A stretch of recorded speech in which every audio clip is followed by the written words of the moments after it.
My favorite cover that I've ever done is Brillas. Y nos dimos todo lo que se nos dio. Their responsibility that you have as the older brother, that you think that you're like, you know what, I gotta lead the right way, or I gotta do this in order for my brother to have X, Y, and Z. I feel like if you just post enough, art is subjective.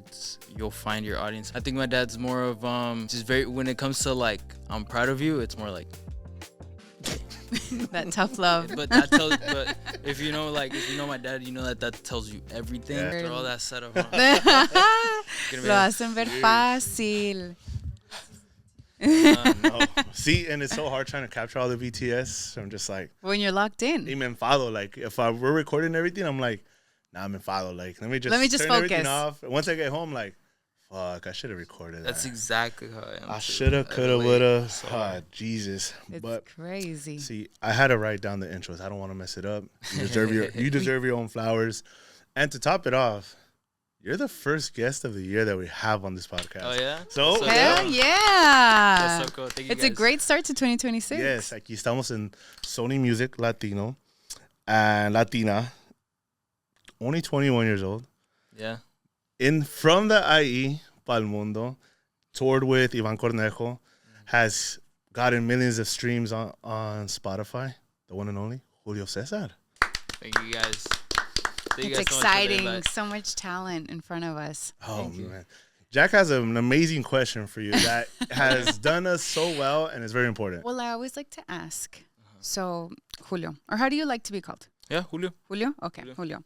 If you were out maybe in another country, another continent, where maybe they don't listen to música mexicana like we do here, and you had to bust out your guitar and represent yourself with one song, which one would that be? And could you give us a little preview of that? Ooh. Like you're like on the Great Wall of China right now, and nobody really knows like corridos, cositas así. And I gotta play something. And you're just playing Heartbroken, something. lo que Yeah, te grab nazca the del people's corazón. attention.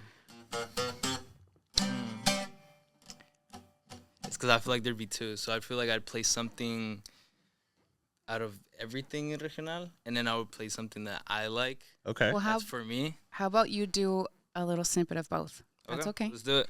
We'll do there's this song with Armenta that I like a lot that we got to do. Fire. Let's see if I remember it.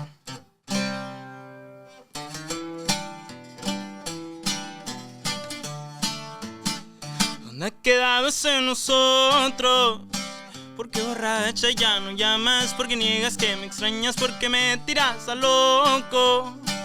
A mí qué rara esa mamada que jurabas que me amabas, pero hoy te miro con otro. Ayer pasé por el motel donde yo te hice mujer y me imaginé esos ojos. Y me imaginé esos ojos. Déjame hacerte mía otra vez, aunque sea la última vez. Ya yo sé que no serás mi mujer, pero me encanta tu piel. Tomaré para intentar sentirme bien, ya lágrimas derramé. Como yo te juro pocos, como tú seguro 100.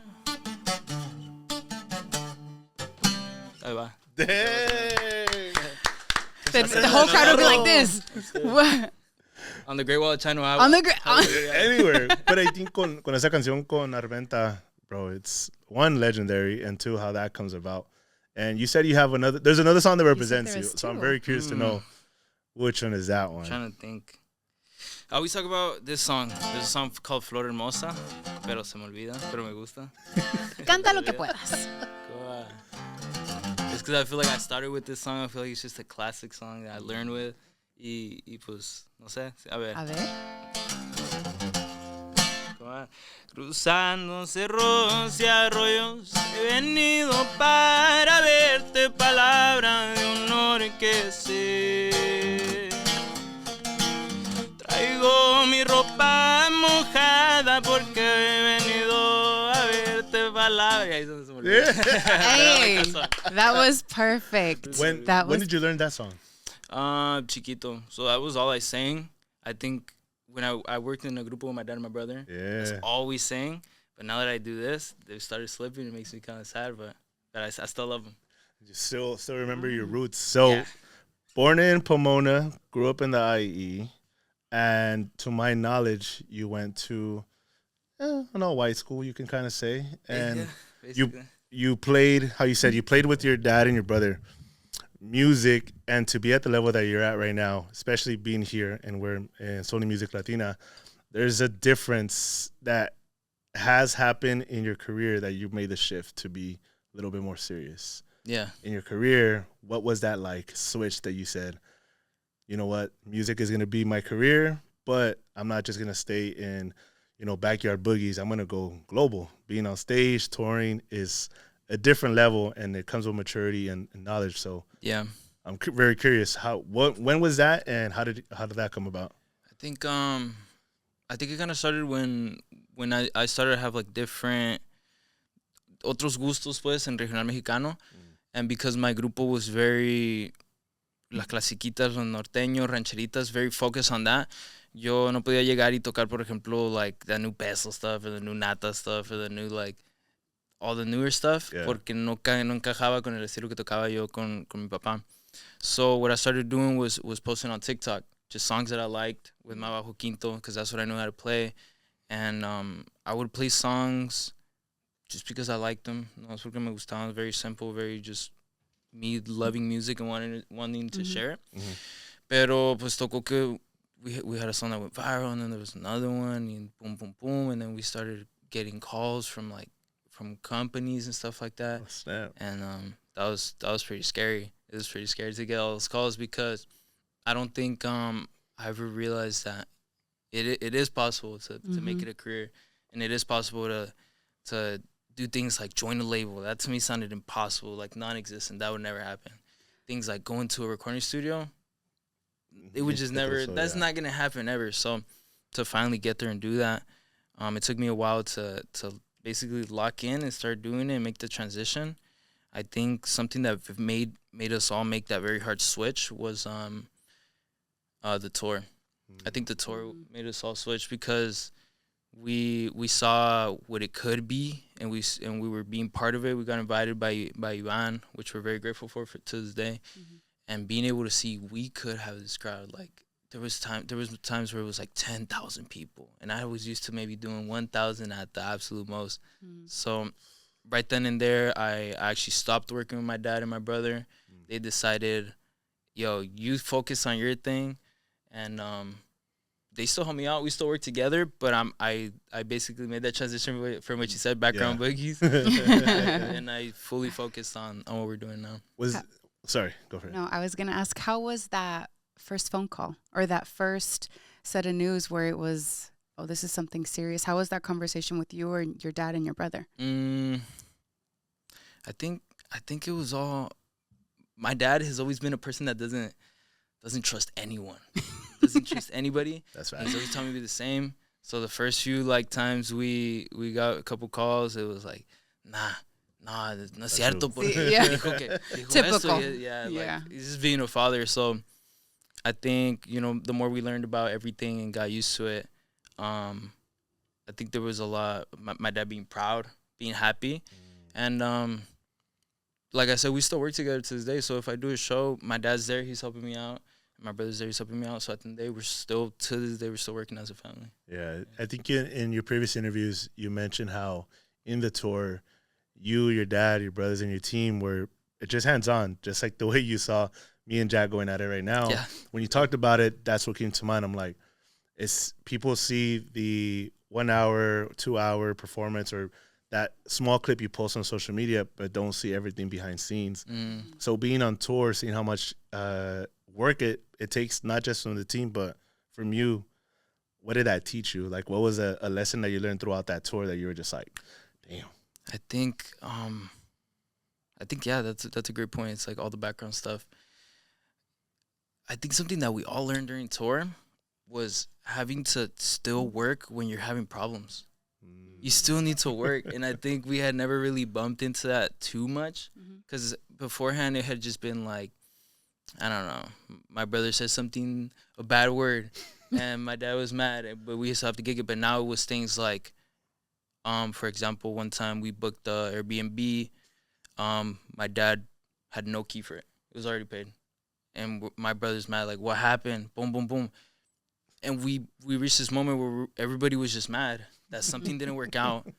And I realized, like, we still need a place to sleep. Yeah. Like, we can't be mad forever. And a big thing is just pushing those emotions to the side and getting everything done because you have to. There's nothing else. Yeah. The emotions almost don't matter for that moment. I think the quote you said is, no matter what our emotions are, we still have to get up and go eat together or have breakfast together. Yeah. We still got to figure it out. That's always my favorite one. Go for it. What's the relationship like between you and your dad and your brother? Sounds like you guys are pretty close. We're pretty close. Yeah, my brother's my best friend. I can say 100% he's my best friend. Twin. I see him every day. That's my twin. Yeah, that's my twin. We look exactly the same, people say. And with my dad, I think we have a very different relationship than most people might have with their fathers. I always hear the way when me and my dad talk to each other, I'll have my friends be like, why are you saying that to your dad? I'm like, what did I say? He's like, you're like, the way you talk, like, you're not saying usted, you're not saying señor, you're not saying, like, you're speaking to him like he's your homie. And I'm like, that's not what you guys do. And so I guess we have such a cool relationship that, I didn't notice that wasn't normal for a lot of people. So I think we get along pretty well. Okay. Grateful for the relationship with my family. Yeah. So did you, being young, 21, there's a lot that you learn, right? And I always believe in order to have the career that you want and to achieve the dreams that you want, there's something you give up. Maybe not physically, maybe it's emotionally, maybe it's mentally, maybe something that nobody has ever seen. Was there something that you ended up giving up or kind of sacrificing in order for you to have the career or make the change into the career that maybe no one knew up until now because you're about to say it, or something that you had to have a conversation with someone? I think a little bit of family time. We've always been super tight together family. We always eat breakfast together, eat dinner together. Yeah. And there was I noticed that there's times where I'm at dinner, head down, which was not really something I used to do. I think, we used to always go to the park. Everybody leaves the park. I'm like, I have things to do. And so I think it's just part of growing up. I think it didn't really affect me at the time because it's so exciting to grow up. But when you finally grow up, I feel like you get to, it's cool, but it's not that cool. Serious business. You're like, this is actually kind of serious now. Because growing up, you're just like, I can't wait to go out. I can't wait to start driving. I can't wait to do X, Y, and Z. And then you get there and just like, that's the way it goes. But they always say, and I think it's what's cool about your story and your career, it's that you're not just doing it alone, but you're doing it next to your brother and your dad, and obviously the team that you build. So I always love emphasizing the team. How does your team and your grupo come about that has supported you and now transferred also into this new, career? Yeah. I had started I was a requintero, and I worked with my friend and my brother. So my first ever grupo was still with my brother. He was just always been there. And my dad had his own grupo. There was a certain period in time where there was so much work. We talk about it to this day, that phenomenon of there was so much work. It was like maybe 2019, 2020. Okay. And so my dad, he would drop us off with equipment, his old equipment. He would drop us off and then go to his gig. So there was 2 gigs that he booked, and he just threw us on one. He's like, tocan bien los morros. You're in good hands. We were we weren't super good, but we would get the job done. Surprisingly, we would get some 6-hour gigs, which for a beginner grupo, it was super tough. How old were you during that time? I was probably 16, 17. Yeah, so you were making some bread young too. I was taking a fat cut for the headache. He said, we'll talk about it later. Ends up on the Patreon now. But I basically did that for the first few times. I think we did maybe 6 gigs. We didn't do too many gigs. Okay. And it was hard. It was stressful. I was coming home with headaches, just throbbing. I think because I wanted to be amazing so bad. I wanted to pull up and just be people be like, oh my gosh. But we just weren't at the level. We just needed some more practice. We needed to work on it. And my dad, he was already having a little bit of problems with his guys. Mm. And the idea came about, it's like, why don't we just work together? And I was like, ooh, that would help me out so much on the logistics side, because I would have my dad, he's already done all of it. Mm-hmm. And then the clients would be good. I'm like, this sounds great. Yeah. So yeah, it was like an easy done deal. It's like, we're family. It's going to be cool if we fight. Same thing I said, like, we're going to eat breakfast. And it's just a better team having my dad there. That he's already done what I just started to do. That's admirable. What a work ethic. You know, I think that's really admirable that you're so young and here we are. And Sony Music, you know. I have to know, was that something passed down by your dad? Were there moments where you're 16, you're playing 6-hour gigs, you're exhausted, and you want to be a regular 16-year-old? How did that happen? How did that go about? I think it was just seeing... I never thought about it as being something like, I don't know how to say this. Like a chore, no? I think I saw my dad do it, and I think I just saw, like, this is what you do. It's normal. Yeah, this is just what you do. And also the Mexican, like, slang is like, que ponte las pilas. You know, no seas acá. No seas flojo. Yeah, ponte hacer algo. So I would stress a lot, and it would be hard, but I would just think if I say that, it would be like, ponte las pilas, tú dale, no hay pedo. So it's like, I think also that mindset that we have as Mexicans of like, tú dale, I think, you know. De todo se puede. Yeah, you figure it out along the way. Yeah. And I think it comes from, how you said, it's passed down from our parents, being hard workers, y como son, that for us, it's like, you know what? Fuck it. Let me go head on and I'll figure it out throughout the way. What's so cool about that is, how you said, it's passed down from your dad and him playing. Is it crazy for him to see you now at the, like, seeing the stream, seeing your fans, your audience, and how he has also worked in the music, but now his son superaste, and you're at a global stage now, and he's, you know, you would say, how you said, he's proud of you. So I think our parents at one point, they walk so we can run. Mm-hmm. Was there a conversation your dad had with you, like at one specific moment, maybe before the tour or during the tour? Honestly, no. I think my dad's more of just very, when it comes to like, I'm proud of you, it's more like that tough love. But if you know my dad, you know that tells you everything. Yeah. To me, that's a whole speech that he just gave me. This like, hey, mijo. It was like, what did he say? He said everything, bro. It's everything, you know. Man, a few words. Pretty simple. And I don't know. I feel like my dad has always kept us up to very high standards. So every time I do something, he's very like, más viejo, tú échale ganas. So it's always like, there's no end. You just get the, ahí está bien, pero síguele dando. It's like, because I guess he might see it as a way that if he tells me, great job, I'm proud of you, da da da. This is what I think he thinks, that I'll slow down, and maybe he thinks I'll get comfortable. I don't know. It's hard to have those deeper conversations with them, and I think we end up having, like, me and my siblings, we end up learning how to read them. Mm-hmm. Yeah, that's kind of like something that happens. Facts. That we have to learn how to read them to know how they feel, because maybe they never learn to talk about how they feel with their family. So it's pretty dry, but I know he's proud of me. I could tell. I think that's pretty common amongst Latino parents, is that tough love that, well, I'm proud of you, and you know that this, and that, you know, it's something that I think everybody can relate to, you know? Was there, I'm losing my train of thought. It's because of the conversation. I know. You know. Did you ever have any moments of doubt where you felt, okay, I have my dad's support, I have my brother's support, I have my family's support, and I'm doing good, but I'm really going into, you know, a new area where, yeah, I have the support, but it's untethered, treasured waters. You know what I mean? Mm-hmm. Yeah. Mm-hmm. That doubt, you know, that little voice inside you that's like, what if it doesn't? I'm throwing myself out there.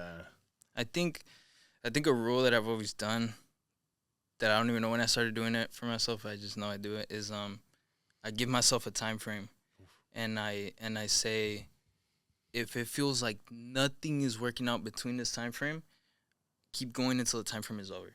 So, for example, for TikTok, when I decided, okay, I want to post on TikTok and I'm going to be consistent, I'm just going to post my covers, I give myself a year time frame. And I was like, if I get no views for 12 months, I need to finish the 12 months. And I think that helps me because I do doubt myself a lot. And I do stress about how the outcome and that it does eat me up at night. I'm like, oh, no, I said no, I said. But I know I have that time frame to where even if I feel like that, I need to get it done all the way to the end of that time. Yeah. It's like a personal rule that I have. Well, it's uno que va sin pensar. Because, like, it's so hard it's easy to explain it, but in order to, like, put action behind it, you know, not a lot of people have it. And I think that's what separates, you know, artists like yourself and people that are winning in their own industry to get to the next level, because it's like, hey, no one wants to work consistently for 6 months, let alone 3 months, and be like, no va a haber pago para atrás. Yeah. It's not sure. You can post how we always say, our silly little TikToks, and we'll see where it goes. But it's like, yo, we've been doing it for 4 or 5 years. Now we're here, but you probably didn't see the 20 videos we did a day and X, Y, and Z. And now you're here, and you're collaborating with some big artists, touring, having thousands and millions of fans. So how does, from someone that maybe doubts himself every now and then to now working with artists like Oscar Ortiz and Armenta, and for people, fans singing your songs, like, does that give you that reassurance, like, la estoy armando, güey? It feels good. Sometimes it does feel good to see things just work out. It does give a big, like, a high, because sometimes I end up meeting people I used to look up to, and we're just in the same room just working, or just bumping into all these different people that I look up to. Yeah. I always talk about how sometimes it's a little awkward, because sometimes I'll be in a room with somebody and I just want to jump and be like, can I get a picture, bro? Like, oh, fuck, we're working together. Yeah. But it's like, yo, what's up? What's good? Like, I gotta chill, because super normal. yeah, it's chill, like Casual, you know? But nah, I always talk about that. No, yeah, it feels cool. Yeah. Great. Has there been a moment now besides the tour that you were in a room with somebody that you were just like, damn, nunca me lo imaginé, güey? I think I read that was a cool one. I think because me and my brother, we always listen to this stuff, and we're like, boom, boom, boom. Yeah, I think I meant that was a cool one to work with. I remember there's some big artists we've met too. Like when I got to meet Tito Lepe, got to take a picture, Neton. Hopefully I'll work with them soon one day and just have to act chill in the room. And now, being in those rooms with all those big names and artists, I mean, it's a big job you're taking on, being in those rooms, right? Because you guys are all working together. Yeah. Is there something that maybe a lot of people don't talk about or don't see while you're working in those rooms? Like, I got to lock in. Are you nervous? Are you scared? Can you focus? Or is it all smooth sailing? No, yeah, I get nervous sometimes. Sometimes because, let's say let's say we got to record or we got to write. And then I start getting like, I want to say this. I want to say we should add this, but is it good enough? And then I hold back, and I end up not saying anything. And I'm like, so it happens to me. So I think something I always talk about is stage is all about confidence. Obviously, like, stage is like, you just have to be confident. But sometimes I realize I'm liking that in other sections. Like the studio, you just got to be confident and say like, yo, we're going to do this. It's going to sound like this. Boom, boom. And be confident about your project. So confidence is super important. Do you believe in the fake it till you make it confidence part? Damn. It's a viral saying. I gotta so. know. I think yeah. Because I think I have to fake some confidence sometimes. I have to be like, I'm super cool. Yeah, like, I got this. And behind scenes, you're like, I'm a firm believer too.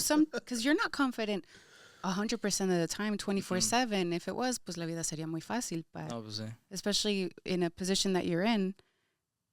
No, yeah. Sometimes there's things like, I'm super hot, but I kicked out como.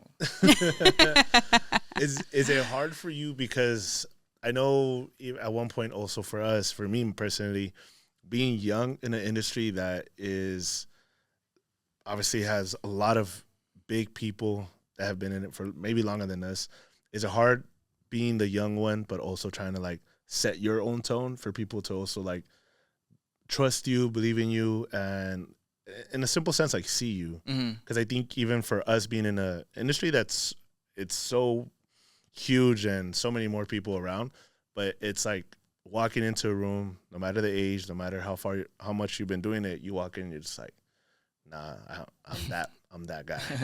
Yeah, you're gonna have to. It is hard. It is hard sometimes having that confidence while being younger than someone or having less numbers than someone. It's harder to try to be on the same level work-wise because you might think you're not up to the level with them because of all these other factors. Yeah, I think that comes in sometimes on like having to be the guy that says what to do when we're in the studio or when we're working. Like sometimes it's hard for me to be like, hey, let's go, even though we gotta go. Because the guys are the same age as me and stuff, so it feels weird to have to be that guy. But no. I think I'll keep learning and I'll keep getting better at it. I think it's also about finding the right people on the other side. For example, there's a lot of people I work with that make the room feel like that. Like I'm the biggest in this room. And then there's people that no matter how big they are, they don't make the room feel like that. And the room feels comfortable. So I think also sometimes it has to do with who the person is too, how you will feel. Because we talk about this a lot with our friends too, that sometimes you meet people and you feel like you have to be intimidating because they're being a little intimidating. Like, who's the bigger dog? Yeah, and because they're doing that, you have to not do it. And it's so cool to just meet someone that's like, just chill, and now you can make dumb jokes and dumb comments. And it's cool. So it kind of goes both ways sometimes, Yeah, I mean, I think just in the industry, music itself, it's never dying. It's as we go, it progresses. And you explained it at the beginning where you were playing a certain style of music with your dad and brother, and then you knew in order for you to get to the global stage and bigger stage, something where I feel like you feel comfortable also, you had to transition into algo un poquito más romanticón. But if people listen to your music, you can put the windows down, put it on, you're just like, miss her though. I'm hurt. So it'll be okay. Nah, sometimes. It'll be okay. Every now and then we're okay. But you took out a EP. And my question before we get into the full all the songs, how do you set up your writing sessions and your studio sessions? What's the difference between when you started your career and to what it is now? Because I feel like that has to be your safe space. That has to be an environment that you can be comfortable and you can just, how you said, lock in. So how is that for you now when you're getting into it, whether it's a single, an EP, or maybe your album? So just the process of just making it from scratch. Yeah. It used to be very different. So I always like to write on my own. That's always my favorite. I like to write on my own. I like to take my time and really listen, pay attention to every line that's being written. Have it be quiet. And no opinions, at least just for the beginning. Sometimes that's how I prefer to do it. And studio-wise, we've changed it. I used to write a song, record it. Write a song, go record it. Write a song, go record it. But I ran into something that I noticed that the songs were sounding a little different. Not instrumentally, not vocally, nothing. There was just different vibes. It's very specific, but people can tell and you can feel it. Yeah. And so what we did for the newest EP that we dropped was I got the I think it was 5 songs, got them together, came to the studio, didn't tell the guys anything. We just walked into the studio. This is a song. We worked for a week straight, and that way the vibes would be the same throughout the whole project. Because I felt like something that was missing before. We just did the same thing recently too. We got to record at Danny Lux, he let me borrow his house to record, which was awesome. They were super cool. Just it was awesome. I went We got over. cool friends without We had telling coffee and cool we wrote friends. some songs. I mean, that was a simple. You saw you said it. It was just Super got my nonchalant. boy's house chilling. Yeah, my guy. His name just happens to be but not super cool guy. He let us record there for a full week, back to back songs, and the vibes are just there. You listen to the thing, everything feels good. It feels the same. Yeah. There's a lot of aspects in music, and I talk about this with my dad all the time. Is that there's a lot of things that maybe people don't notice. Like, they won't be like, oh, ahí le metió un la menor sostenido. Like, you know what I'm saying? But they won't know the theory, but they'll definitely feel that something was there. And I feel like that's what makes music, is being able to find where the feeling is at, you know? Yeah, where you're happy, where you're sad. What sentence made you cry? No cualquiera puede hacer eso. No. Pero para la gente que no ha escuchado tu EP, can you play us a song? Your favorite song out of... My favorite song out of it? Out of it. I do have a favorite song. Oh, I like that. Yeah, he knows what it is. There's some people you ask me like, nah, bro, I can't choose just one. You're They'll like, nah, give you a million explanations, but I like this. All right, let me do it.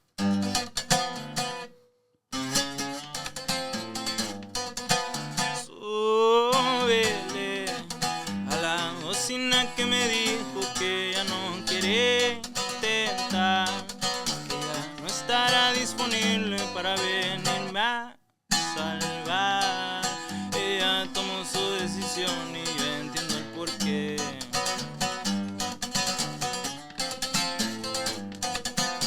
Ciego de amor por tus cariños, sé que lo tienes escondido. ¿Cómo fuiste capaz de amarlo a él, a mí, sin importarte cuánto yo te amaba a ti? Y ya te decidiste, fácil para ti, para mí difícil. Te amo para ver si puedes explicar por qué mi corazón llegaste a quebrar. That's my favorite one. Yeah. Algo casual. I like that one a lot. Why do you like that one a lot? I know. What is it about that one that you like? I just like how the story, how I wrote it. It was we were on tour. We just left for the first day. It was like 20-something hour drive, and I was in the van, and I wrote it, and I showed it to all my guys, and they're like, it's all right. So I'm like, what do you guys mean? We went to the studio in Chicago. My friend invited me. Okay. And we recorded it. Boom, boom, boom, boom, boom, boom. And they're like, yo, this is kind of fire. So I just like the story behind it. It was so cool. Is there a song that you wrote, took out, that you wish put a lot into it, that you wish just got in that same type of love back or like reaction to? Yeah, for sure. There's one that I really like called Exhalar on that same project. I really like, I did some little different stuff. I tried out some new chorus, some background stuff. Okay. I just really like that song. That's one of my favorites too. I think I'm real proud of the writing in that one too. That was one of the first songs where I wrote it and I was like, this is cool. Like, this is awesome. Yeah. And Nice. that's one of my favorite songs too on that project. And then you have something coming up pretty soon in the next couple days, if I'm not mistaken. Yeah. So my question to you is, what inspires you to continue to write music and to continue to grow in this industry that, how we said, it's never ending and it's always growing. So what inspires you? I think the fact that Mexican music went so global and it got so much more accepted, and the way it started to go into new genres, like we had to get electro corridos, and we started having like the corrido artists start doing reggaeton, and then you have like the whole, like, on TikTok now you can just play just your guitar and people want to hear that on the streaming platforms. They don't want to hear all the produced stuff. Like, it just expanded so much that it inspires me to keep picking at that.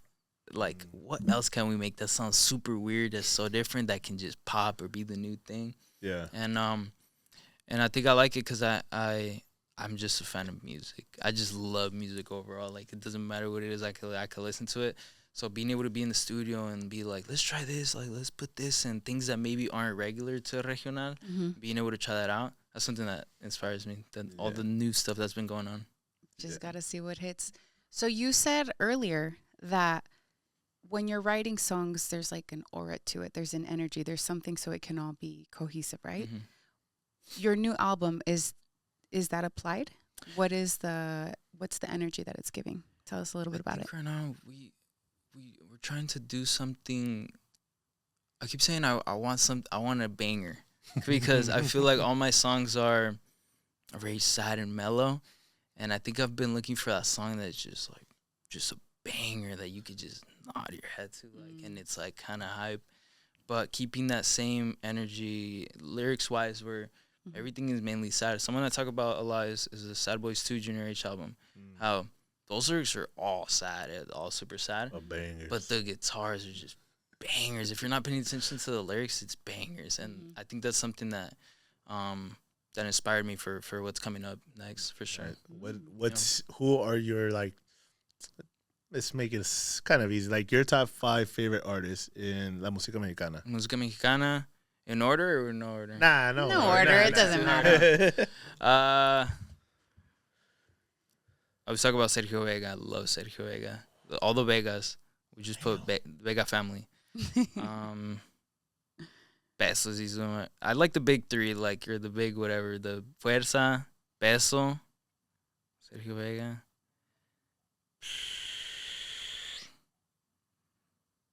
I want to say Ariel Camacho. Okay. But Miguel y Miguel. But they're like, so Miguel y Miguel and Ariel Camacho are kind of like. They're hand in hand. Yeah. Because Ariel Camacho is like the new version of it, so let's squeeze in a 6 in there. Okay. So I'm at 4. Sergio Vega, Fuerza, Peso Pluma. Peso. I want to squeeze in one more for fun. Do it. It's a Junior H. Okay. Yeah. And not that. We have 7. See, yeah. Well, it's because I was saying. He said, "I'm going make it 10." Like Junior, Nata, and them, like they're part of like that history of music, that wave that came in and just changed the whole game of it. And respectfully, why they're still one of the biggest in the game. We always like asking artists, what are top 3 or top 5 artists or music that maybe no one ever thought you listened to? I'm obsessed with this artist called Dominic Fike. Dominic Fike, I recommend him. That guy's so What does he cool. sing? What genre is he? It's like, my brother says it sounds like high school movie, like movies about high school music. Like, that's what he says it sounds like. He says, like, what's that corny? But I love it. I love it. Okay. He makes fun of it. Dominic Fike. It's like rock. It's like indie. It's like weird. He has, just hear him out. Okay. Are we doing top 5?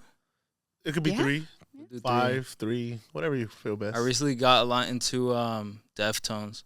I've never liked that stuff. But that stuff is sick. That stuff is awesome. You know what? Hell yeah. If I'm not mistaken, I think Regulo Caro. He did. Yeah. I think he performed at their festival. Festival in San Diego. Yeah. Corridos and Deftones. And he said that was his like pinnacle of being an artist. He said I can performing música mexicana in an event like that. That is pretty awesome. I did not know that. I know. That's like a recent one for me. I put on a song the other day and my friend was like, why are you listening to that? I'm like, this is sick. No, he's like, no, but that's like the most basic song you could listen from them. And so I'm like, oh, okay, so I'm new. I'm new to Deftones. New to the game. Third one.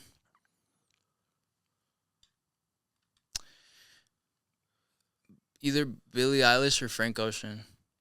But I think Billie Eilish, I think I like Billie Eilish more. Billie Eilish just has some cool She got some music. bangers. Yeah, I think I just love, I forget what the album is called. When We're Falling Asleep, it has like a super long title. But she does this thing with like harmonies where it's like her voice just multiple times just stacked and it sounds like a core, what is that called? A chorus, right? Like when multiple Mm-hmm. Awesome. Oh, those are, having a chorus on a song, like it just adds that. Yeah, it gives it a cool. Yeah, kind of want to give a little game to like the new up and coming artists. What are like the top 3 things that made your career a success that you would give advice to like a young upcoming artist that is still in the backyard boogies and has all the desire to get to the global stage, but they need these 3 things, or these 3 things they got to change? I feel like number one, like hard number one is just posting. Just post. Like, everything is social media now. You don't have to be the absolute best singer, the absolute best at your instrument. Like, it's all, music is, and art is all subjective, you know what I'm saying? So if you post enough, you will reach the right people. You will reach your audience if you just post enough. So I think that's a big number one. Number 2 is, which kind of just goes into posting as much as you can, is the consistency. Because it's so easy to just want to take a break and just stop for a little bit. And I was talking about this with my brother actually recently. I think a lot of us, what we do is we start big. Like, I'm gonna work out every day and I'm gonna run 3 miles and I'm gonna post 8 TikToks, and it's like just start small. I think it's important to start small and stay consistent. Yeah. Number 3, I think it's very important to take care of yourself. I feel like you can't work if you're not taking care of yourself, because I notice sometimes I'm in the studio and I'm super motivated and I stay up until 6, and it's like the next day I don't want to do anything. And I get into the studio and I don't want to be there. I want to be asleep. And I just ruined it. So it's also important to take care of yourself to be able to be consistent, to be able to post. So practical. Like people always, I think, always oversee the big picture, because it's like you think about it too much. And then, like you just said, it's just like these 3 pillars. Yeah, I think it's because something I've done is that always try to start big. Yeah. You burn out. You don't do anything. It's because it's easy to say, like, how obviously we just got through the new year. I'm going to do this, and I cannot wait. Well, then the month of January is 31 days. And then by the time we get to February, everybody's like burnt out because they're like, you went super hard for the first 3 weeks, 4 weeks, that you're kind of like, I need a break. And yeah, it sounds great, but the moment you take a break, someone else is already passing you up. Or I like the phrase that we just talked about it the other day, where everybody sees the success, but no one's seen all the behind the scenes that you did. Like your one hit, but you played 12 other songs that didn't get no love, but that 13th was like that it, right? So somebody's overnight success is somebody's 5-year process or 5-year plan, you know? So all this happens because you did the backyard boogies and with your dad, with your brother, and now you're just, it's funny how it is. It's like you're still, quote unquote, doing the same thing, but just in a bigger stage, more pressure, more responsibility, and you're still being you. Have you noticed like something that changed within you from when you first started playing to who you are now? Yeah, I think going back to the confidence thing, I feel like I wasn't the most confident. I feel like I had to learn to be confident, because I noticed that sometimes that just hold me back from working. Being able to say no is a super big one. Yeah. That one was so hard for me for the longest time. Just being able to tell someone no, like we're gonna do this, and it has to happen. And sometimes I work a lot with my friends and my family, so being able to be like, no, it's hard. So it's because I think if you're around the wrong people, saying no, it rubs off the wrong way. Yeah, it does. You know, they hold it against you, like, oh, you changed, oh, you're boring now. Yes, and that's why it's hard. And for example, my brother's never been scared to say no. And at first, I would have him tell people no for me. I'd be like, yo, can you tell that guy to stop doing this because we got to do that? He's like, yeah, I got you. But he told me, he's the one that told me, he's like, you got to start doing it yourself, because if you're always scared to tell people no, like, he's like, you're never going to da-da-da-da. Like, he's giving me a little speech. He's younger. He's a year younger than me, but he's telling me what to do, so he's a cool guy. How's that relationship with your brother? It's cool. I think it's just so special when you have a close relationship, whether it's a sibling or a best friend, and how important that type of relationship is in order for you to have, like, you know, a good life. Because, damn, without my best friends, I'm be like, damn, I'll be down bad. Yeah, bro. No, it's hard. No, I think me and my brother, we have, like, the same brain. Like, we duplicate it or something. He's just a little. I tell him he's a meaner version of me. So I tell him he's a little more direct. Care. But yeah, I mean, that's been my best friend since forever. Everything we've ever done, we've done it together. When we liked PlayStation, we'd play PlayStation. When I started doing music, he started doing music. It's like we've always just kind of followed each other around into what we like, and always try to build off each other. Is there a responsibility that you have as the older brother that you think that you're like, you know what, I got to lead the right way, or I got to do this in order for my brother to have X, Y, and Z, or to see the life that we're doing? I think yes. I think I try to take on that role as best as I can, and I think they notice, and they're like, shut up, you don't know what you're talking about. Like, because I care about them. I'm like, hey, you guys, I already did this. I'm like, when you're in high school, you got to blah, blah, blah, blah, blah. They're like, what do you know?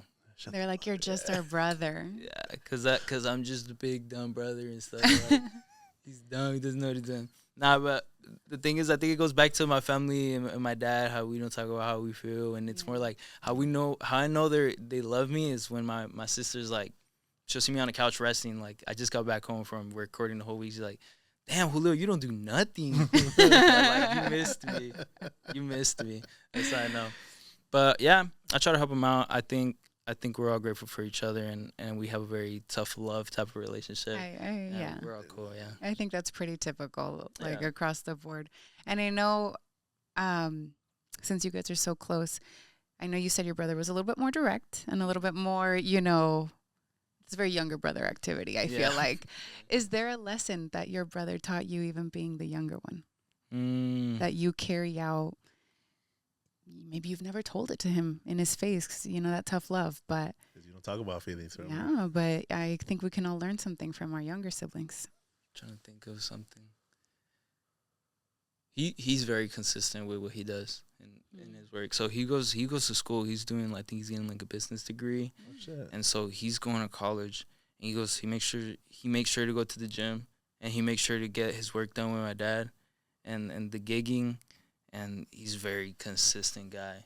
And sometimes I'll see him working harder than me, and it motivates me. I'm like, you can't be in the healthy way, like you can't be me. Because I'm big bro. He said, whoa. So I think something is that my brother, because of the way he is, he's always going, and I see him too. When he has nothing to do, he starts getting stressed. And I think that's something my dad put onto us. Like, when we're not doing nothing, we start getting stressed. Ansias. Like, you gotta work.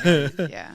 It's the Mexican in us or something. Well, that's what they say, that our Mexican parents can't retire because then they'll be stressed out being at home. Yeah. And that's why, like, my dad, I think he's 60 and todavía trabaja topado. I was like, sí, si no, ahí se va a pelear la casa Ellos con mi nunca mamá. dejan de trabajar. Nunca. Los mexicanos están hechos de acero. Yeah. I do believe taking, a moment. Everybody needs a moment to 100%. like kind of reset and show themselves that. I would say like this self-love, because I think you bring up a great point about not being able to talk about your feelings, and in today's society, today's generation, that's something that's overlooked. So when everybody sees you on camera, on tour, posting, happy, but no one sees behind the scenes of like, how are you feeling? So I love asking the question of like 1 through 10, 10 being the best, 1 being that's mine. Like, how are you doing? How are you feeling? Right now? Yeah. Doing good. 10 is best. We'll do a 6. Do a 6. Well, what's that? What's a thing or a couple of things that would make it, maybe an 8 or a 10? What's that gap?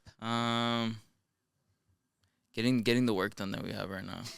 It's because the process of making new music out of thin air and stuff and all this, there's always that thing of like, is it gonna work out? Is it gonna work out? And it's like, if it doesn't work out, what are we gonna do? And it's like, blah, blah, blah, blah, blah. So I always say that is very stressful. It's very heavy, but being able to have that weight is a blessing in itself. Being able to say, like, this is a weight that I carry. So it's hard, but I'm happy to be able to say something is hard, We talk about that a lot. Yeah, we actually we've been talking about just, fuck, we're tired, we're stressed. There's so much left to do, but it's like, I wouldn't want it any other way. Yeah. Like, we wanted this, we wished for this, and now we have the opportunity. And I think that's being grateful and having gratitude all around. It's what separates a lot of people, right? Because you can tell that you cherish the moment that you're in and the position you're in. Because imagine you would have just stayed in like backyard boogies and having no future. Because there's so many great artists, great vocals. Yeah. But again, les falta that it factor that just separates them from like, all right, you know what? Music is going to be your full-time career, and it's about just doing the work and being consistent. Was there ever a plan B for you in this music industry? Yeah, a funny one, actually. Oh, okay. So I finished high school. I'll be honest, I didn't want to do college. I was good in school. Like, I always got good grades, but I didn't enjoy it. Okay. Everyone should go to school.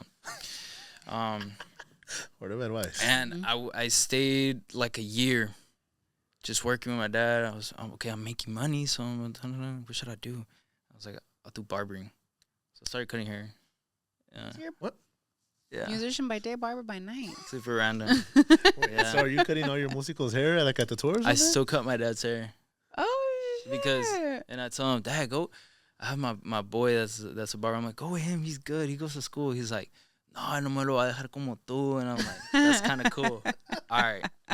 Every time he compliments, he's like, nadie me lo va a saber cortar como tú. I'm like, okay. And so to this day, I cut my dad's hair.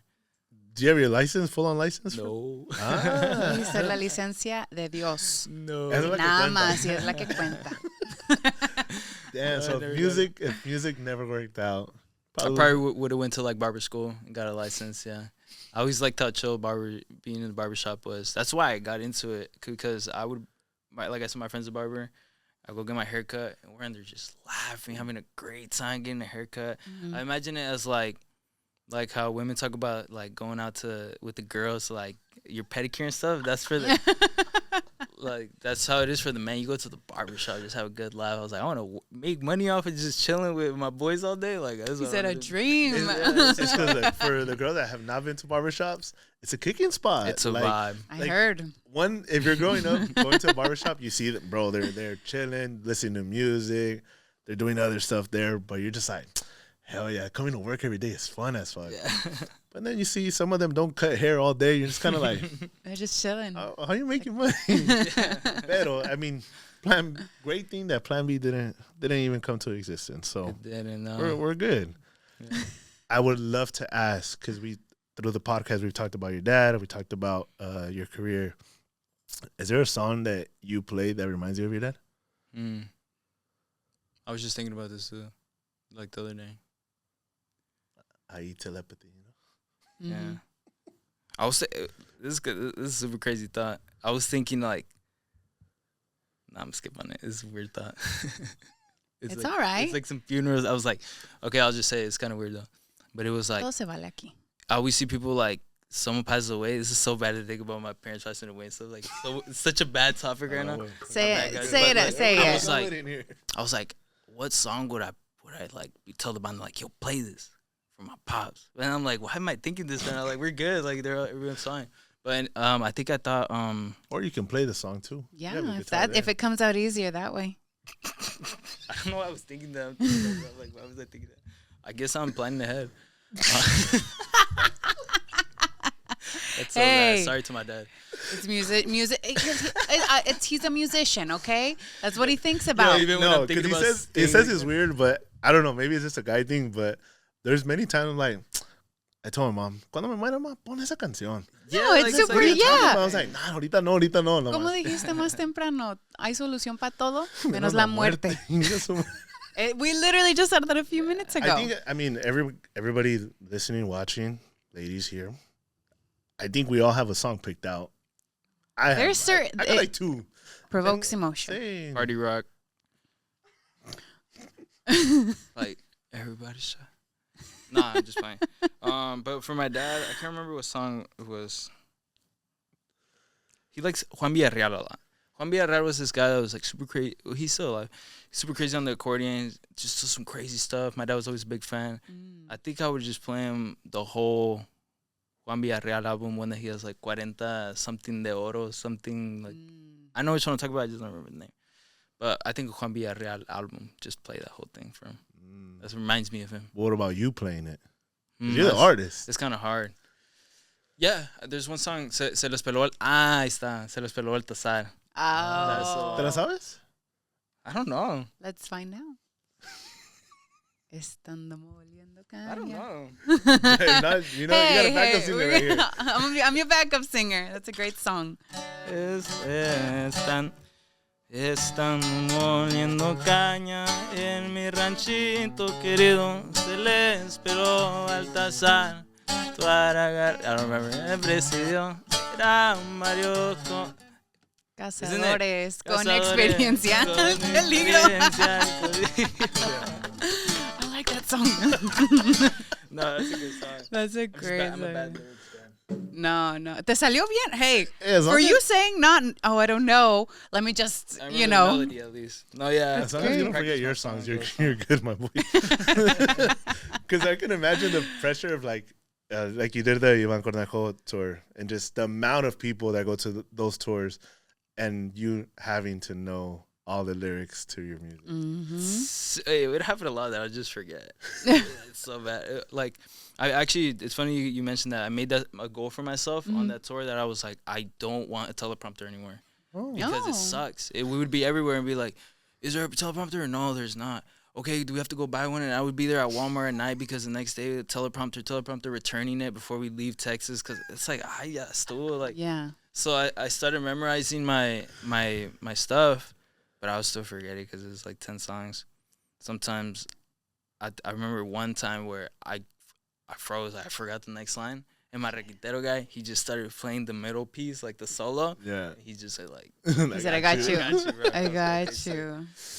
For you as the artist, again, giving game to youngins coming up, do you think doing covers first and then dropping one of their own songs, or do you think it's kind of goes hand in hand, or vice versa?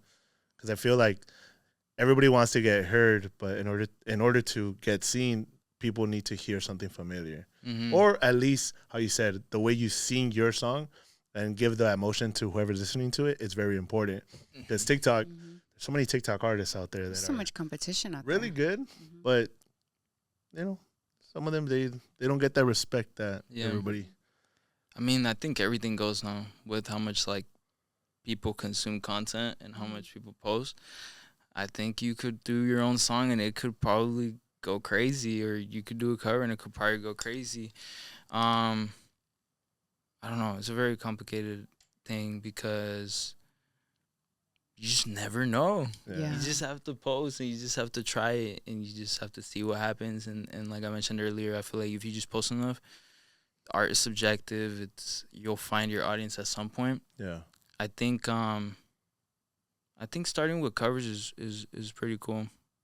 I think if you can have your own original song bang first though before anything, that's hard. Killer. Hard. They say every post is like a lotto ticket, right? You never know what you're gonna get, and one could go super viral, and then others don't hit as easy as the other ones.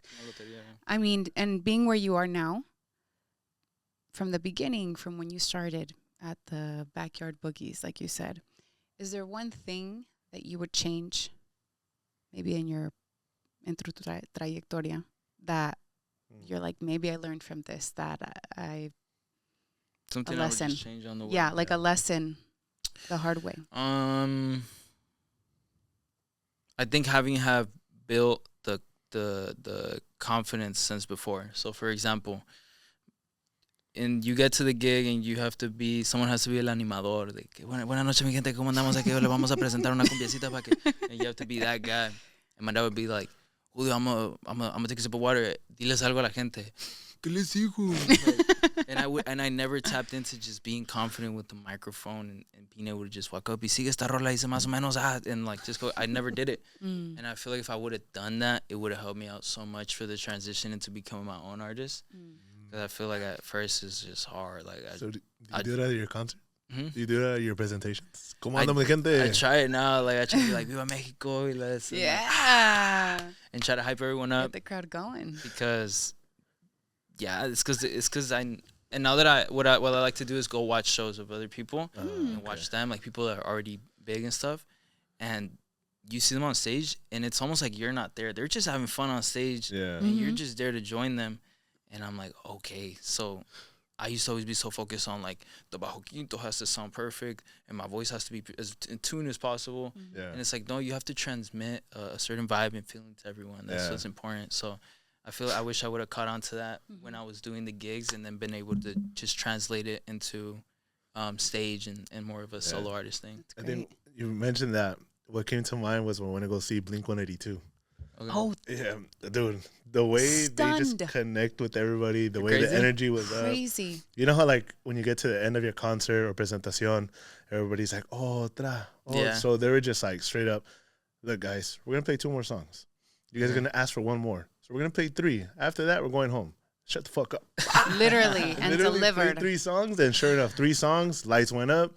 They left, but I was telling Jack, I was like, dude, they never took breaks. They went at it every song, high energy, high intensity. The way they communicate with like their audience, and then how you said, I think it's very important to analyze other artists, cómo se presentan, because even like when you hire a grupo or for a quinceañera or backyard boogie, you're just like you watch the videos, see cómo actúan. Yeah. Do your research. Like, you do your research. Yeah. Definitely you don't want like, ya tienen de comer? And they take like 5 breaks. Oh my God. So it's cool to be a student of the game still. Yeah. Even though you're at a good level, great level, there's still more to go. 100% always. It's been great conversation, many laughs, and so much like it's crazy that we talk about your career in the last like hour, but there's so much story. There's so much yet to come. One of the questions I had coming up is, what is your favorite cover you've taken out? And if you could play it for us. Cover? Se la puedes tocar. Yeah, gotcha. Listen and learn. Listen and learn. Listen and learn. Party rock. Yeah. My favorite cover that I've ever done is Brillas. Brillas by León. I never know if I say it right. Yeah. La Guerri. Yeah, I know what you're talking about. That song is so cool. Let me see if I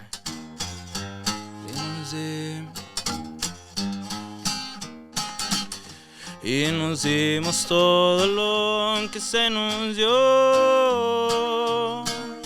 Nos dimos todo eso y mucho más. Amanecer colgado de tus labios.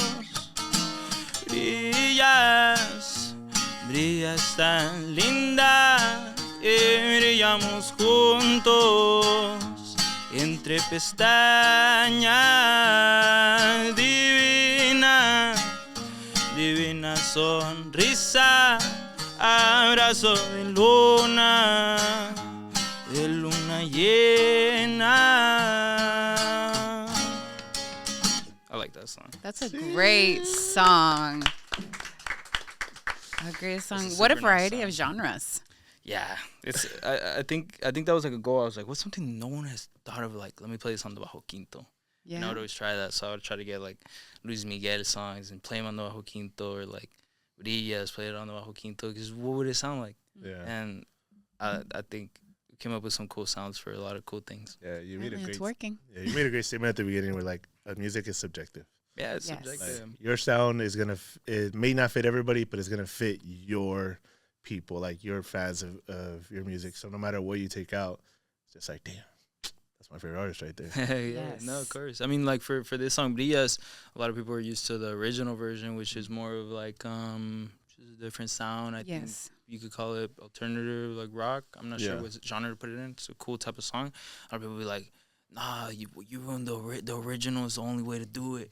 Why'd you put in the key? And it's like, because it's subjective, you know, not everyone's going to think that your idea was the best idea. You just got to find the right people. No, 1,000%. And you it. can tell our audience, your viewers also, what should they expect in What's the next next for you? coming weeks, I'm months, excited. year. Tell us about Maybe it and leave no details out. I'm excited. I feel like, you know, talking about all the confidence stuff, I feel like I'm very confident in what I'm making. I finally think that I tapped into that. And so the new stuff is just, I feel like I always talk about letting it loose, but now it's like, now I know. And I just feel every time I feel more and more confident. I feel so confident about this next project. I've been able to build a team over time with creative people. I've been able to stay with my brother and them. And the team with the people I'm working with, I just feel like it's something so special. And we've been listening to this new stuff, and we're like, it sounds unique, and this is what we're looking for. I really want to have my own sound to where it's just, once you hear, you know it's me and stuff like that. The same way, like you hear Nata's voice, and that's not like, boom, boom, boom. So I think we're going a little bit more modern. We're still gonna explore with ideas. I'm still writing sad. So seguimos igual, tristes. Esto que más sale natural. But yeah, I'm super excited, and I wish there was more to show right now. Right now, it's just Es un huevito, pues. Y You're in the process. You're pushing the limits. Y cuando truene que se encienda el cerro. Hey. Arre. I'm excited. It's going to be some cool stuff. Yeah, well, we appreciate you making the time out of your day. Thank you guys. And here welcoming us to your house here at Sony. So we're excited to see you throughout the year and with projects, presentaciones. Who knows? Maybe another concert we go to, Jack. Hey, yo no Backyard sé. Boogie. Who knows? Yeah. You know, I wouldn't be mad at We it. got a pad. Hey, any little session that you need to do, we got you. No, but thank you for sharing your time, and your story is amazing. And we wish you nothing but success in 2026. Porque es lo que va a pasar. No hay de otra. No hay otra. Es que de aquí para arriba. Of course. That's all there is to it. Of course. So thank you Thank you so much. Parents to live a long life, bro. A huevo. Julio, muchas gracias, brother. And maybe, So maybe next time we do an update of everything that has happened since the last time we recorded. So Exactly. So where can the people find you? You guys can find me on everywhere as Julio Caesar, but don't forget to put the A in Cesar, porque mucha gente se confunde ahí. Kind of like it's a unique Caesar spelling. salad. Yeah, it's like Caesar salad. Think of Caesar salad and think of Little Caesars, Caesar's Palace, Julio Cesar. And y en YouTube, en todas las plataformas, así como Julio Cesar con la A. Beautiful. Thank you guys. Thank you so much. Appreciate it. I did notice that spelling was like A-E.